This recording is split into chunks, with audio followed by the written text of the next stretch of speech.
August মুক্তির পর থেকে বক্স অফিস দাপিয়ে বেড়াচ্ছে স্ত্রী 2।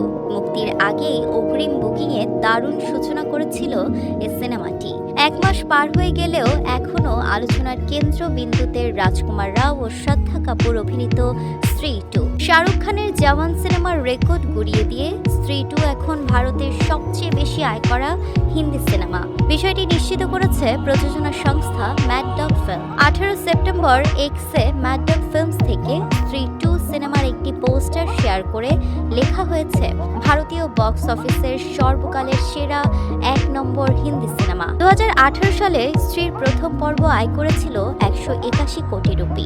তাতে শ্রদ্ধাকে দেখা গিয়েছিল শি নামের এক রহস্যময়ী নারীর চরিত্রে, যার প্রেমে পড়ে ভিকি চরিত্রের অভিনেতা রাজকুমার রাও। দ্বিতীয় পর্বে দেখা দিয়েছে মস্তকবিহীন আরেক ভূত। সে একে একে শহরের নারীদের তুলে নিয়ে হত্যা করতে থাকে। রাজকুমারের জীবনে আবারও দেখা দেয় শ্রদ্ধা। সবাই মিলে নামে ওই ভূতের হাত থেকে শহরকে রক্ষার সংগ্রামে। একসময় রাজকুমার জানতে পারে শ্রদ্ধা কোনো মানুষ নয়, সে আসলে ভূত।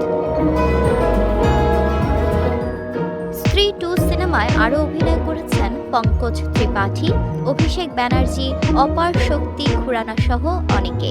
প্রথম পর্বের মতো এবারও সিনেমাটি পরিচালনা করেছেন অমর কৌশিক।